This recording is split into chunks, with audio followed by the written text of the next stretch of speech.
सभी को राम राम, हर हर महादेव। तो आपने फर्स्ट व्लॉग तो देखा ही होगा, जैसे उसे अपना प्यार सहयोग दिया, यहाँ भी देना। तो बेटी के चरण स्पर्श कर उससे तिलक कराकर हस्बैंड वाइफ बुजुर्गों का आशीर्वाद लेकर मैं पापा ने भी बेटी का आशीर्वाद लिया। मंजिल की तरफ हम बढ़ चले। हारे थके पूरे दिन के हम रुके चोटी वाले रेस्टोरेंट के यहाँ पर आकर। इनकी सर्विस बहुत अच्छी थी। हमसे चला नहीं जा रहा था तो इन्होंने हमें मैट्रेस पर ही खाना प्रोवाइड करा दिया। 150 रुपये की इनकी भी थाली थी, जिसमें 2 सब्जी, चावल, रायता और रोटियां थी। और यहाँ पे देखो, गीले कपड़े हमने इस तरीके से चेयर पे डाले हुए थे। और पर मैट्रेस चार्ज जो था 300 रुपये था एक भोले का। तो हमने 2 मैट्रेस लिए हस्बैंड वाइफ ने।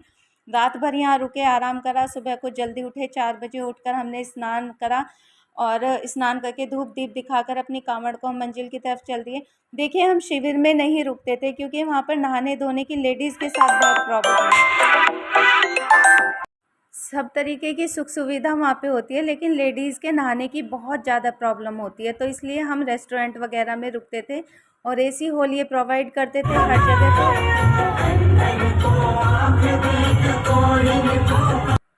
अच्छे से नहाने की फिर किल्लत नहीं होती थी। तो हर जगह हमने फिर खाना भी हम वहीं खाते थे। देखिए, एक तरीके की तप होता है, एक तरीके की साधना होती है अपने आप को साधने की, प्रभु के निकट आने की। तो आप देखोगे ना, अब पैर इतने भर चुके हैं ना कि चला भी नहीं जा रहा था, कदम भी लड़खड़ा रहे थे। कभी कभी ना हिम्मत भी जवाब देने लग जाती थी। पूरे रास्ते हर हर महादेव होती रहती थी। मतलब बहुत रोमांचक सीन होते थे। हल्का हल्का दिन निकलने लगा, जगह जगह सड़कों पर आरतियाँ हो रही थी कांवड़ की।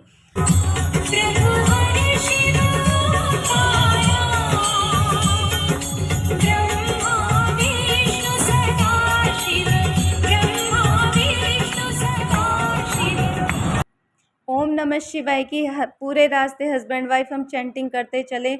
और नेक्स्ट स्टे जो हमारा रहा यहाँ पर न्यू ओम जी भोजनालय पर रहा। इनकी सर्विस इतनी गंदी, इतनी घटिया थी कि भोले के साथ में इन्होंने बहुत गलत करा।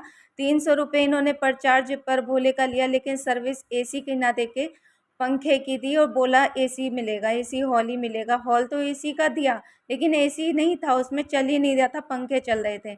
दोपहर को विश्राम किया मुजफ्फरनगर के कामाख्या मंदिर में। 2.5-3 घंटे हमने यहाँ बिताए, रेस्ट करा माँ की शरण में आके। पंखे चल रहे थे फिर भी इतनी घुटन, इतनी गर्मी थी बहुत। और यहाँ देखिए, मेरी किसी डिवोटी ने चप्पलें भी चोरी कर ली थी। बिना चप्पलों के मैं खतौली तक आई मुजफ्फरनगर से। और यहाँ पर 1 कप चाय पीकर थोड़ा रेस्ट लेकर उठे तो हर हर महादेव बोलकर चल दिए। और फिर खतौली से चप्पल ली, क्योंकि यहाँ मेरा गेटअप चेंज हो चुका था, ससुराल आने वाली थी मेरी। तो देखिए, एक तरीके की तप और साधना है ये। इसमें 6 दिन तक कंघा नहीं होना, कोई ब्यूटी कॉस्मेटिक चीज़ नहीं लगनी, मतलब बिल्कुल अपने आप को सात्विक रखना है, सात्विक आहार ग्रहण करना है। तो ससुराल आ चुकी थी।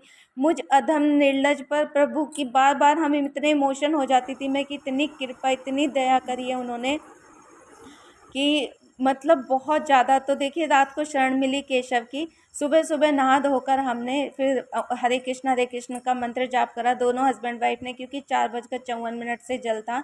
नहा जल्दी लिए थे कि दिन ना निकल जाए, कभी कोई आ जाए।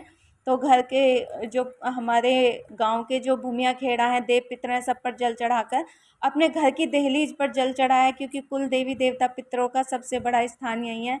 उनको प्रणाम किया, सिर झुकाया बार बार।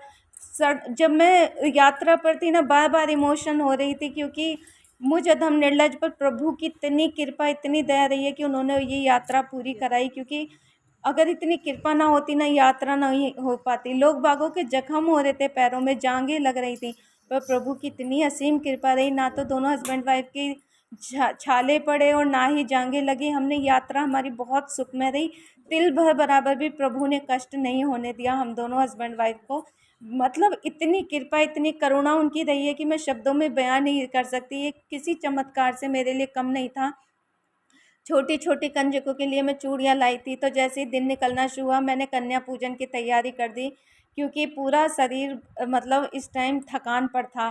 तो जिन कंजकों को चूड़ियाँ नहीं आई थी, उनके लिए मैं रुद्राक्ष की माला लाई थी। ब्लॉग कैसा लगा आप ज़रूर सहयोग करना, क्योंकि धर्म का प्रचार प्रसार करना सबसे बड़ी सेवा है। ठीक है, कुछ लोग ऐसे भी होंगे जिन्हें वीडियो पसंद नहीं आएगा, नाक मुंह सिकोड़ेंगे, कोई बात नहीं है। सबके अलग अलग भाव है, मेरा भाव अलग है। और जो मुझे प्यार और सहयोग देते हैं, उन पर प्रभु की कृपा बनी रहेगी, क्योंकि भोले बाबा सबको देख रहे हैं। हर हर